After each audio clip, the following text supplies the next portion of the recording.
Hey, good afternoon. Welcome to the Color of Money podcast. Hey, I'm Emerick Peace. I guess I'm the lead host today, and my boy Daniel Dixon, DD from Colorado, he's on today, and Julia and Bo, they're off creating a new world, conquering the world today. So you got Daniel and myself, and we have the incomparable, the phenomenal, my man Keith James from Coalition Properties. We're really going to talk about today just the whole idea of it doesn't matter how you start, what really matters how you end, and the idea of consistency and collaboration in your business, and just growing a phenomenal business and collaborating with other people to make it happen. And Keith is a phenomenal resource for this whole conversation.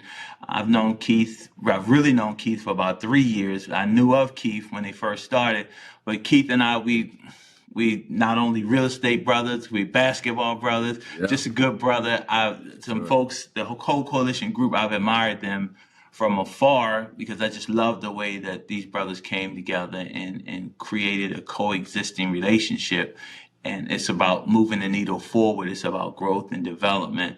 And we're just looking forward to a phenomenal session here with as I said, the incomparable Keith James. So Keith, we've had a lot of conversations. We had conversations like private conversations. We have conversations at the gym. We talk about all kinds of stuff. All the time. So you were talking earlier in the beginning of the year, probably it was like February, March. You was kind of scratching your head a little bit. You're like, this is a little different. Things just not the way I planned them to be. The year didn't end. The year didn't start the way it ended. And talk about the way the year started for you guys, because I believe we got to start from context when we talk about consistency. And the context is the way the year started for you, and we're gonna get into later the way the year is ending for you. So the way the year started for you, how did the year start for you guys? Yeah, quite frankly, to be super transparent, it was slow. Setting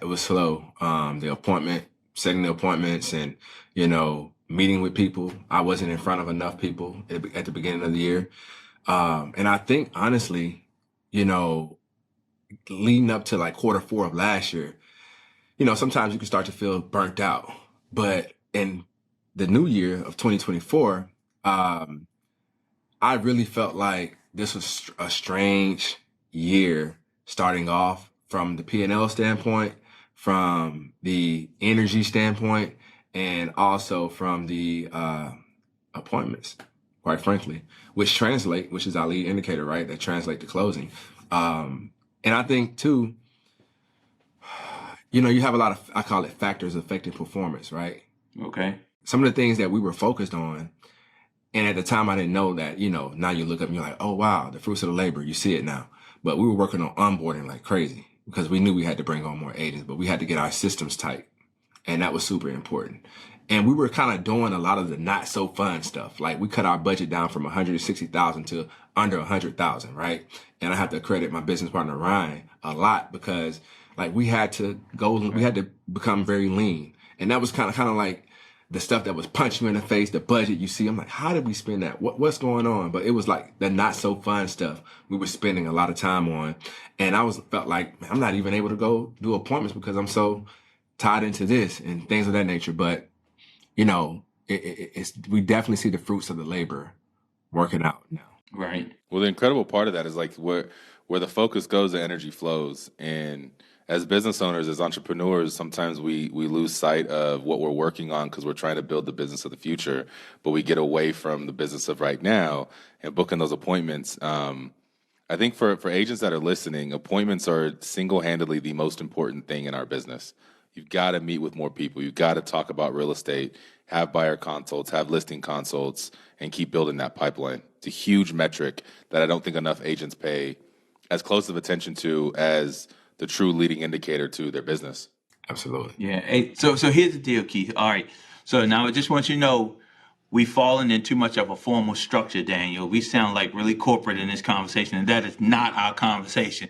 So Keith, look, let's be real. Coming for this year, last year, right? Mm-hmm. Was it that you got burned out, or was it the idea of, just be real, Was it the idea of the success? And sometimes you take things for granted. It's just going to add up. It's just going to happen because it's been happening, and you just didn't put the right amount of energy into what you should have been putting the right amount of energy into. I think it was a burnout. I honestly never been a person that would take anything for granted, especially when it comes to money or business or relationships, because I know what it feels like not to have that. You know what I mean? All right. Okay. Yeah. So I think it was more so just the burnout of the business and the high interest rate market and the less inventory on the market. It was a grind, you know, it was a real grind over the last year and a half, 2 years. So I truly think it was a burnout. I've traveled more this year than I have since I've been in real estate, quite frankly. You worldwide now. He's Yeah. going everywhere around the world. He'd been to Africa 2 times. Yeah. South America. I'm like, come on, bro. Somebody got to do some work around here. You know, I was talking to Ryan this morning and I'm like, man, I'll travel more this year and I'm going to do the most volume I've done this year than any other year in real estate with the least amount of transactions I've done. All right. And, you know, that when we were talking about the not so fun stuff that we're working on, that included the systems, you know, and really honing in on a lot of times I feel like as business owners, you know, we're all business owners, right? We spend so much time in the business that we don't work on the business, right? And we have to work on the business so down the line, the in the business stuff can work and flow so smoothly. And basically, and also having people come in to be able to replicate that same system fluidly. All right, so I'm going to give you some Ankh wisdom right now because I've been around this game for a while. I'm with you. Just remember, the volume is one thing. Yeah. Still focus on the transactions. 100%. Because, you know, the price point goes up. And your price point goes up, the volume goes up, the money goes up. And then we start feeling good about that. At the end of the day, keep your transactions the same. Keep your transaction count the same. Because that's where the magic started to happen.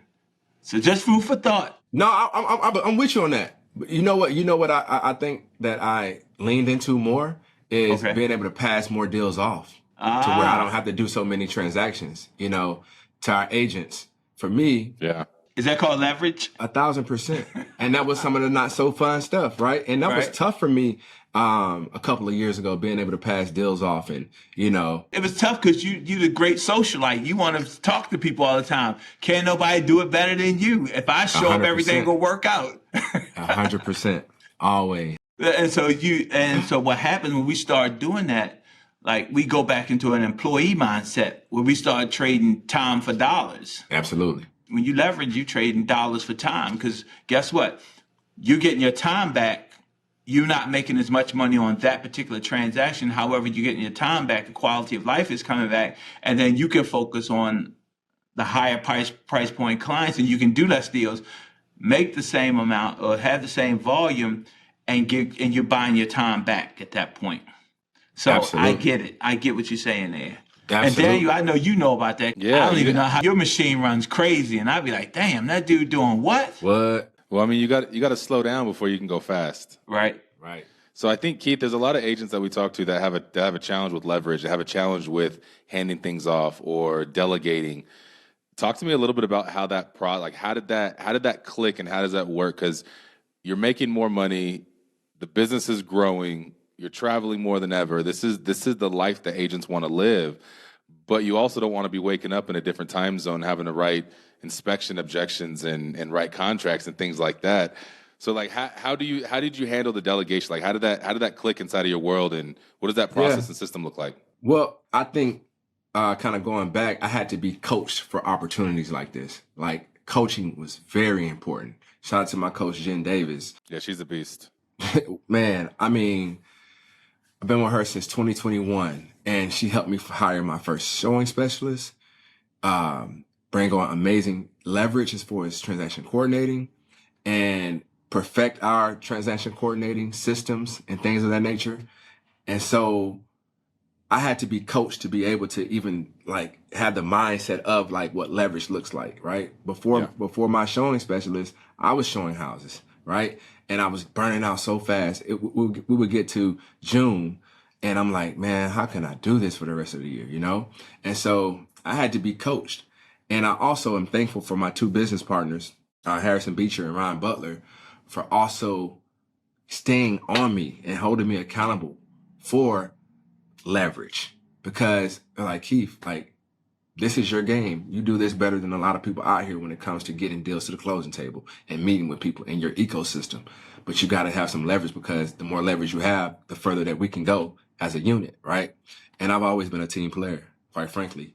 And so for the agents that are listening out here, you got to get some type of coaching and somebody in your circle that can see your blind spots. And I want as many people as possible seeing my blind spots, and I'll pay for that too, quite frankly. Yeah, for sure. Yeah, and because it's hard to see the picture when you're in the picture. But I think we take something for granted here, Daniel. We took something for granted. Like, we assume that everybody knows who Keith James and Coalition Property is. So, Keith, I believe we got to bring some context to this whole thing so people understand the dynamic and the magnitude of what you guys have put together in less than 5 years. Because I'm still amazed. Matter of fact, I think, can I join Coalition Properties? How can I join Coalition Properties? We need to have a conversation. I'm 5 minutes from your office. Absolutely, man. Absolutely. We'd love to have you. So what the magnitude of what you guys do, man. Yeah. I want you to run the numbers down. I want you to run the numbers down from year 1, year 2, year 3, year 4. Because I don't think that people really, I think we have to, I know that we have to let people understand and know the power of three brothers coming together and what can happen. They say it's the African proverb, when spiders unite, they can tie down a lion. Yep. Give us some perspective on just Coalition Properties and what you guys have done in this short period of time. Yeah. No, thank you, man. I really appreciate that. So we launched Coalition, myself and my two business partners, March 2019. And we had our own individual successful business before we merged together. But when you're trying to do something bigger than yourself, you can't do it alone, right? And we decided to come together as brothers and three lions to take market share. And also what was super important for us, that we're Black, we're African American. We wanted people to see that three Black brothers can come together and do something very great. And that's all a part of our mission statement and mantra, who we are, what we stand for, and things of that nature. And since 2019, one other thing we wanted to do was create an opportunity platform so other agents can come in and be successful. And since 2019, we've sold over 1,600 homes, over $700 million worth of real estate volume. And also we facilitated over $1 million to charity, which has been, that philanthropy arm is super near and dear to our hearts. And we've grown quite a bit. We went through the growing pains. We've been through a lot of the struggles. We've been through some of the highs and the lows in this market, had to see. But we went through that together. And I think that that's the super important piece of it. And we came out successful. So, like, you put that in context. You said 700 million. Let's just put that in context of last year. What did you guys sell last year? Coalition Prop. Yeah, the volume, we did about 160 million last year. It's 160 million. Yep. Approximate transaction count. 250. 250. And this and the whole conversation with this is a business that it's not like you guys been in business for 30 years like me. You guys been in business for under 5 years. So, yeah. And Gary Keller said this, we overestimate what we can do in a year and we underestimate what we can do in 5 years. Yeah, I think a lot of people too, and Daniel, we talk about this all the time. It's like the power of partnership. Like, our partnership is very unique. And I think one thing that helps us with our partnership is how we hold each other accountable. Like, I can tell Ryan, like, yo, what's up? Ryan can come to me and be like, yo, bro, what's up? Like, yeah. And it's no personal feelings because we're brothers outside the business, right? We're friends outside the business. And that's very rare that you see that, but we believe in each other and we have our own different lanes that we are in the business.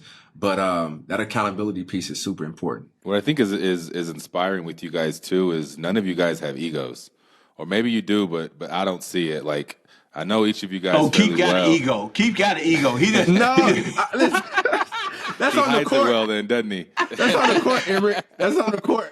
Yeah, the way you show up is the way you show up. Keith has the ego, but the key part is he can check his ego at the door. That's the key part right there.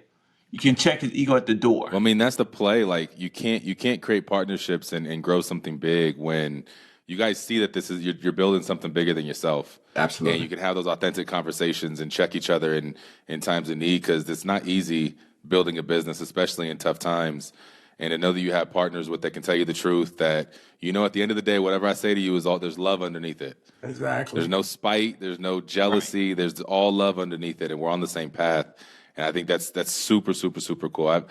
In getting to know Gary more, Gary keeps talking to me more and more about everything that he has in partnership.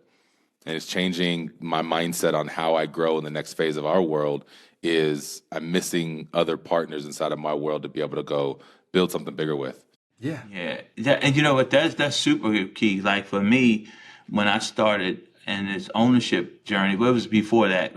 The ownership journey 20 years ago, I got a business partner. We've been business partners for 27 years.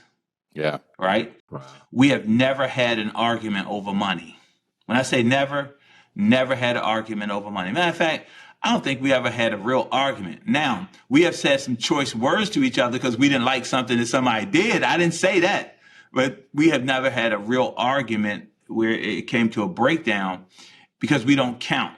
And I believe that, what I see you guys is you guys aren't counting individually, you're counting collectively. 100%. And that's what's important when you count collectively, not individually, because it's a sign that when you start counting individually, that's the breakdown of the relationship. It's kind of it's just like a marriage. I don't know, Daniel, you've been married, about 12, 14 years? How long you been married? I've been married 13 years. 13 years. I've been with my wife for 20 years, though. How long you been married, Keith? 7 years. 7 We've years. been together for 13. All right. So I've been married longer than you've been alive, Keith. I've been married 38 years, right? Yeah, it is longer than I've been alive. And I've been That's wild. I've been with my wife over 40 years.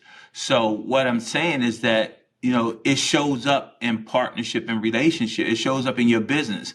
And I'm a firm believer in the way that you live your life personally, it'll show up in your business. When you have a commitment in your personal life, it's easier to make commitments in your business life. And even though I didn't say it's all going to be rosy. I didn't say 38 rosy years. I didn't say that, right? You understand that you got to break this thing down. You got to separate really the good from the not so good and understand that it requires a long conversation in personal and in business. And you got to be able to work it out. And I'm pretty sure you guys over at Coalition, you guys have had some challenges and you just had to look. Let's get back to where we supposed to be and have the real conversation. And whoever's not pulling their load, you got to look at them and use some choice words. Might be a couple of MFs thrown out there. Might be a couple of SOBs thrown out there. Nobody takes it personal. Everybody knows that you guys are moving the needle ahead. Yeah. If you, we were just featured on the KW role models. And so they flew out from Austin and filmed us for a couple of days and created this whole documentary. And the opening clip, you hear Ryan say, well, sometimes I don't like these guys, right? Right. And I'm laughing, and Harrison is laughing because that's true. Like, we have those moments like, yo, I got to go, man. I'm good on this, But I know we always come back to, we come back centered, right? And the heat of the moment, we come back centered always. And that's because we all want the same common goal. We want to win. And we're very passionate about winning, Right. And I think when you're getting in partnership with people, if you're not passionate about winning, I can't be in partnership with you. Right. I can't, because I know how passionate I am about winning. I'm not in the business of getting in partnership with people that are not aligned with my values and my morals. I can't do that. That's not a thing. And so when you're getting in partnership with people, you have to know who you're getting in partnership with, because it's a serious time frame. You marrying It's him. a serious matter. It's like getting married. When we first got in partnership, one of the first things we had to do was create our divorce. Like, if we were ever to break up, what would happen? Yeah. So that's important in partnership. The paperwork was tight. We had attorneys. We had to spend at least over 5 figures in attorney fees and things of that nature, just making sure everything is right. And I think that's important as well. Well, I think the other piece to that, you guys have very clearly defined roles. Yes. Everyone knows what they're doing, and that's a really key piece with partnerships. Is not, let's just go in and do this thing together and we'll figure it out. But hey, here's your lane. Ryan is ops. That is Always. 100% his lane, his focus, his everything about him is breeding that. You're in sales. Yeah. Harrison's the community guy and the political guy, and you guys have very clearly defined roles, which I think is part of what makes you guys so successful. There is some overlap in some areas, but it's very clear whose ball is in whose court and who's responsible for the outcome. You're 1000% right. And when you talk about those lanes, when they're clearly defined, and there are, like you said, there are some overlap, but like the more defined they are, the more easier it is to run. Yeah. And that was something when we came together, we looked at our systems and we looked at who we were as people and who we were in business and said, man, we're different in all different ways. So this thing can be very powerful when we create this. And as we did the planning phase, we planned for like 6 to 8 months before we actually merged together, right? And so that was one of the things, like having those lanes clearly defined and having those lanes. So I can't go over to ops and be like, Ryan, you need to go. Nah, I can say, hey man, from the sales standpoint, like this is an opportunity for us right here. Harrison has flown all over the country speaking on every single stage. And Harrison has been somebody that has truly helped me on the speaking standpoint. Like to have a partner like that that have sat with me and talked about, okay, you say this here, you sit on a panel, you want to talk about this. Because it was very hard for me at first to talk about myself.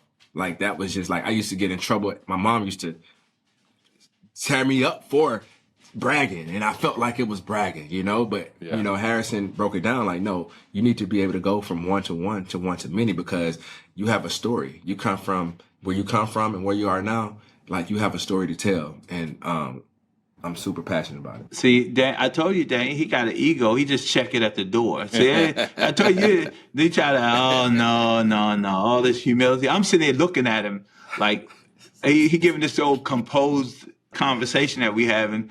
He probably busting at the seams on his chair like, I really want to say this. Go ahead and say it. Go ahead and say it. Hey, listen.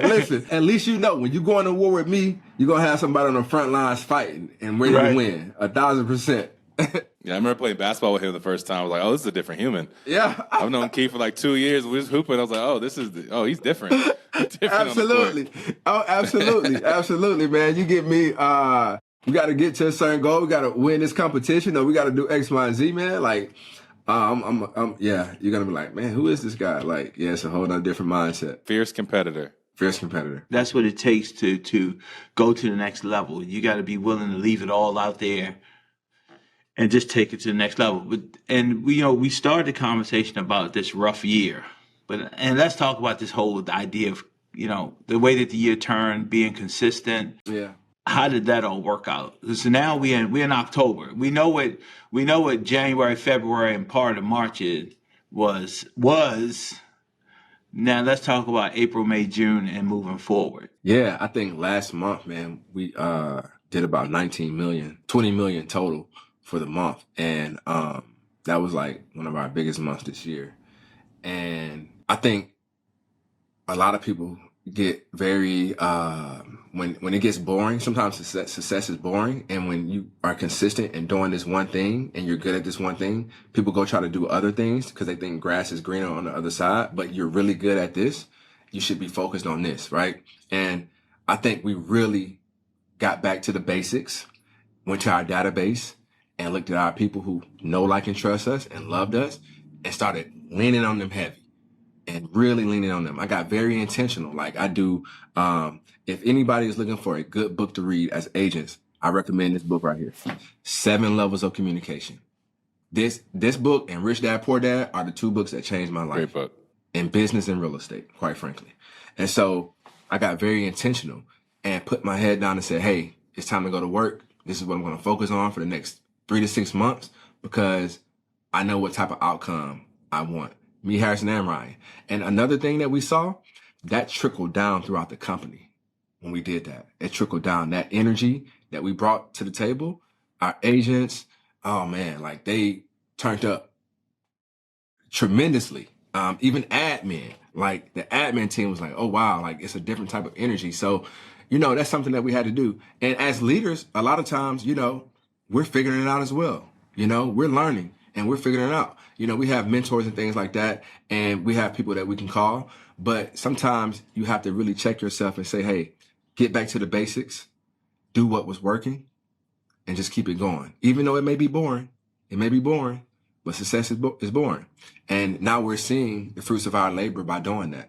There comes a point where you have to make a choice. You have to make a choice of whether you're going to keep doing what you've been doing or whether you're going to do what's going to take you to the next level. Yeah. And if you keep doing what you've been doing and you having a rough 3 months, you're probably going to have a rough 6 months.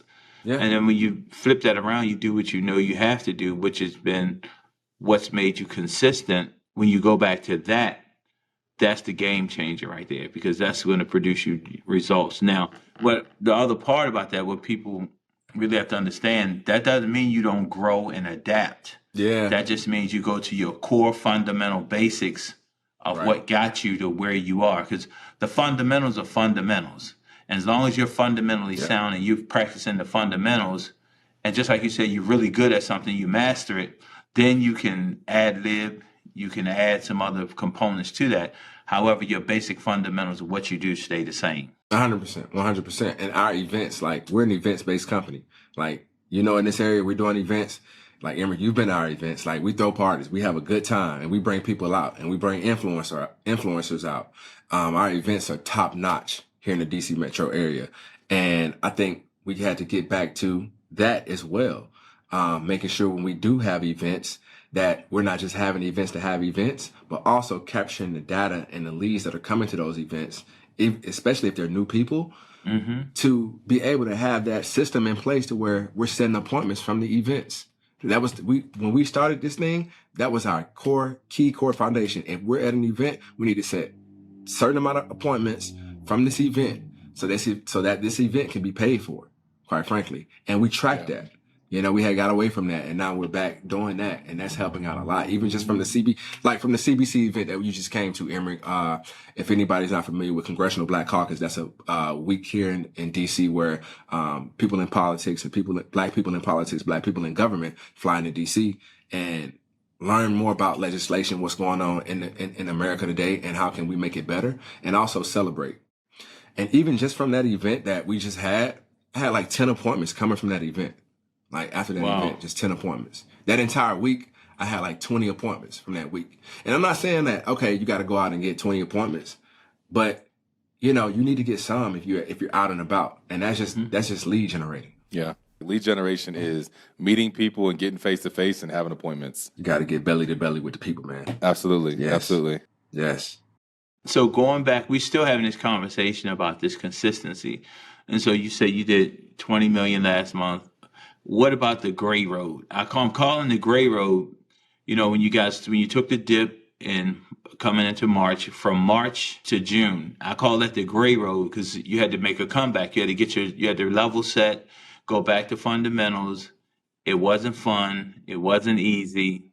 However, that's the consistency that you had to bring back to the business. So from March to June, those 3 months right there, what was that like on your comeback trail? Man, it was a grind. We really wait a minute. And you were rehabbing at the same time. Yeah, man. I had surgery on my Achilles in April to top it off. Like, and man, God works in mysterious ways. I'm gonna say no, I ain't going with that. God works in mysterious ways for people who don't know him. Man, listen, I'm from Mississippi. I'm from the South. If my mama heard you say that, she'll listen. Let me tell you this. God set me down. He set me down. He said, Keith, you need to sit down. And you talk about that gray road. Right. When he set me down for I couldn't go anywhere. I had Achilles surgery. That's a major surgery. I couldn't go anywhere. I had to be in the house. I had to ask for help, and that was the one thing, asking for help, that really, really taught me. I had the systems in place already. I just wasn't leaning into them enough.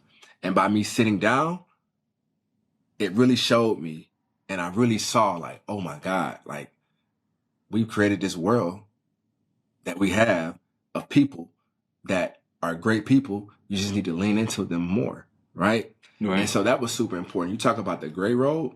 Ryan tackle the budget. He was on a budget every single day. Let's chop this off. Let's chop this off. Meeting with our CPA, our books person, like, we got to chop this off. We got to chop this off. Our director of operations, Jamie, they're together every day trying to chop off the budget. Harrison, me and Harrison, we got in the lab. We call it the dungeon at our office. We got in the lab. We started doing lead generating. We started meeting with our people. I started back having lunches with our past clients and really leaning into that. And we did it every single week that I wasn't traveling, to make sure that by this time, in the Q3, going into Q4, Right. that we would be set up. And what we do always at the end of the year, like going into Q4, we do 12-week year, right? We do 12-week year to go into the next year. Last year, we didn't do 12-week year, right? Last year, we didn't do 12-week year. So now we have 12-week year implemented. Another thing too is that we had to look at our people in our world and say, okay, we can't always teach the 12-week year. We had somebody come in to teach that for our agents and go through that with our agents as well. We're involved in it, but we're not coming up with the content or teaching it, And that was something else, the leverage piece. And we got the gray road was a grind. It was a grind. Wait a minute. So all these things were happening. I thought you said you had Achilles surgery. So you were hobbled. You had 1.5 legs. 1.5 legs. Did that matter? Not at all. Yeah, no, it didn't. I had to get to it. Either you gonna barbecue, you gonna mildew. You gonna mildew out on the water. Like, you gonna sit or you gonna go barbecue. That's a Mississippi thing. Either you're gonna barbecue or mildew. But that's one of the things they say. You have to be willing to do the things that other people aren't willing to do. So later you can do the things that other people can't do. Yeah. So you just got to put that work in, and you got to be willing to. Success is not an option. Absolutely not. Absolutely not. So I like that. Thank you. The gray road wasn't hard. It wasn't easy. Now you're at the end of the year. You're seeing the fruits of your labor. You're going at the end of the year. You're going to be going into your 12-week year. So what's the big thing for you guys right now? If you had to tell folks that had a rough beginning of the year, they picked it up a little bit more, or if they had a rough beginning of the year and they still having a rough year, closing the year out, how would you tell them to close the year out? For teams and individual agents, for teams, I would tell them recruiting and bringing people in their world and making sure that onboarding process is super tight, but recruiting is super important, right? Okay. For an individual agent, I would tell them to lean into their database. You've had some transactions, right? Like, right. You close people. You need to go back to those people and ask those people for referrals. Okay. I feel like for every deal I do, I should get 3 referrals from it. And I track that. If I'm not doing that, then I didn't do it. To myself internally, maybe I didn't do a good enough job in that transaction if I'm not getting a referral from that person. Okay. And I ask for those referrals, So that's something I think that agents should do. They should go back and lean on their past clients and engage with them, check on them, ask them how they're doing, and go get those referrals. That's something that the database we kind of miss out on. People want to go pay for other things. That I think that all the money right now is in the database, especially right now. That's a lot to be talking about. Let's get tactical really quick. Yeah. How do you ask for the referral? Absolutely. What does it sound like? Great. So I asked for the referral in the buyer consultation. So there's a slide on there where I basically talk about when you go through this process, I want to make sure when you get to the end of this process, I want you to look back and say, hey, I checked off all boxes. I did my due diligence, and I was able to be very transparent with my realtor, right? That's what I want. That's what I want for you. Peace of mind and good energy is everything going through this process. And I want to make sure you have that peace of mind and good energy so you can go out and tell other people about your experiences. And when you do that, all you have to do is send a group text, put me in a group text with that person. And, I'm going to make them feel as special as I did for you. That's even at the buyer consultation. Yeah. Wait a minute. Hold up. You said something. You said a buyer consultation and you said slide, right? Mm-hmm. So are you telling me that no matter whether you meet with a buyer or a seller, you're doing a presentation and you have slides? It doesn't matter. Yeah, absolutely. Absolutely. Doesn't matter. Would you consider that as bringing value? 1,000%. Okay, I'm just checking 1,000%. because a lot of people don't understand that it's a presentation no matter what. Yep. You're selling your services from the time you shake that person's hand until closing, and then still after closing, you're still selling them on what you sold them. Is that what you're saying? Absolutely. You know why? Because I feel like I got the best buyer presentation and listing presentation in the country. So I deserve a referral from that. You talk about ego, right? Like, I feel like that. I absolutely feel like that when I walk in. Uh-oh, he coming out, Daniel. You see him coming out, Daniel. There he go. You know. That's really what I feel like, and you have to think, you have to think like that, man. You have to think like that. I truly feel if you really want to win. And also during the process. And so I asked for the referral 3 times before my client even closed.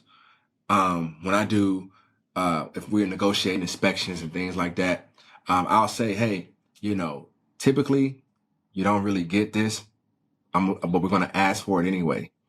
And if we get this, that's a high moment. If the seller agreed to it, on the buyer side, if the sellers agree to it, that's a high moment. At that point, I'll say, thank you. Do you know anybody that wants to feel the way you feel right now? Let me know. I'm in the energy space of blessing people. And my clients, I created that relationship that we can talk that way, right? Right. But it's still planting that seed of, I need to go get my realtor some referrals for what he did for me.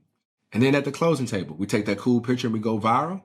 I'll say, hey, please, if you can send me 3 people in the next month or so that's looking to close on their home or looking to sell their home, I would be very thankful for you for doing that. I'm asking for it, And what has happened from doing that, I don't have to pick up the phone and call people. Right. And by the time that person get to me when that referral is coming, it's an alley hoop. It's warmer than it would be if I didn't create those type of relationships, which is important. Yeah, that's great. I feel like a lot of agents just struggle with how do they ask, and I think you're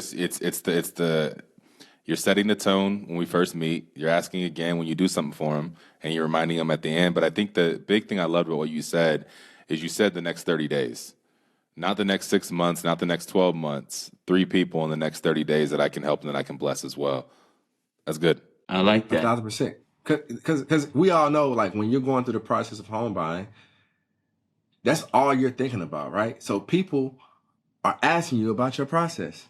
Yeah. People are asking you about that. That's all you're talking about. And so people are going to be looking, whether they are a year out, 2 years out, 6 months out. It's for you to find out where they are. And sometimes what I found is that when people come into my world, they're actually further along than they think they are. It's just they haven't been talking to a great specialist to help them figure that out. That's good. You know what? We're talking to Keith, right? But Daniel, in your own right, you got a monster over there in Colorado. Definitely. So we're talking to Keith, and we're hearing Keith. What would you add to that idea about partnership? What would you add to the idea about being consistent? Because both of you guys are like beasts. I admire both of you. I really do. I appreciate that. So, from a matter of consistency, from a matter of partnership, what's in the Dixon group? So I think consistency is the secret sauce. I don't think you have to be very good. You got to be consistent. You ain't got to be talented yet, but you got to be consistent. If you just do the work day in and day out, you will see results. You'll see results in the end. The partnership thing, I've always had I work with my family. My family's helped me build the business that we have today. But it's also limited my ability to be able to go outside and have partnerships. So I definitely have partnerships inside of my family, but it's making a change, owning the brokerage and thinking about partnerships in my businesses. We're working on some of the leaders inside of our world, backing into ownership in some of the companies that I have based on results-driven activities and such. And I think it's just really I have a lot of partnerships in different ways. The partnerships with my coaches, my mentors, my friends. There's a lot of people inside of my world that I get information and get knowledge from that I do consider a partnership that maybe not is sharing profit, but these are definitely partners that have helped influence me and help me grow my world as well. So I think this next journey, this next 5 years are going to be so different than the last 5 years have been because I can see clear.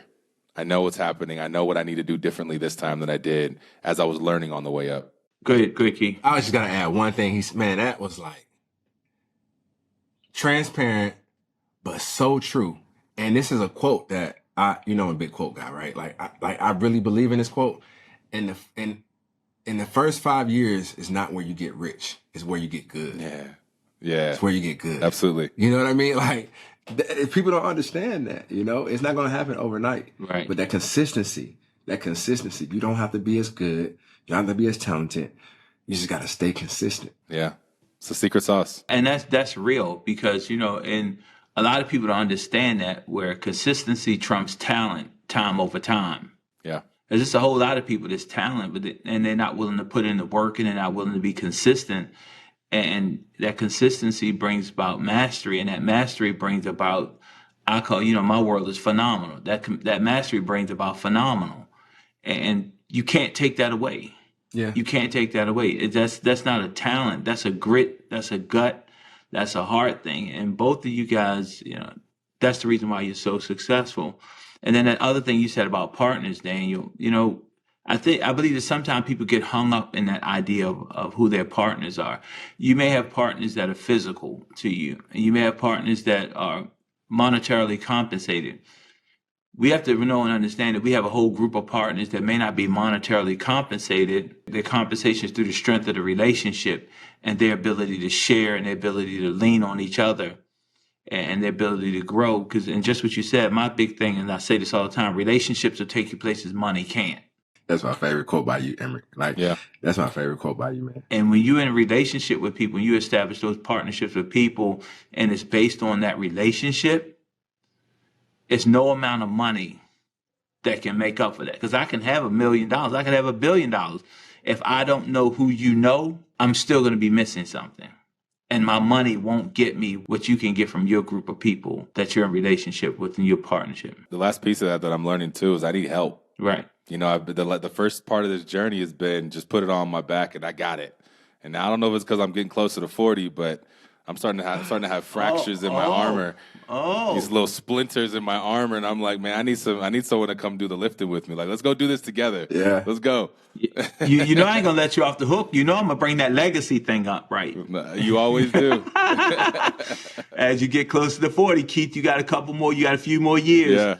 Yeah, life changes when you get close to the 40s. I don't want to hear that. Yeah, look. I don't want to hear it. Look, matter of fact, you're going to get some more aches and pains, too. Hey, I know. Right? I know, man. But just mentally, just perspective-wise, it changes as you get more mature. Your perspective changes. And I believe that, like, in this whole space of what you guys have created, you created these things in your 30s, right? And you create these things in your 30s that absolutely nobody can take away from you. And that's your building phase.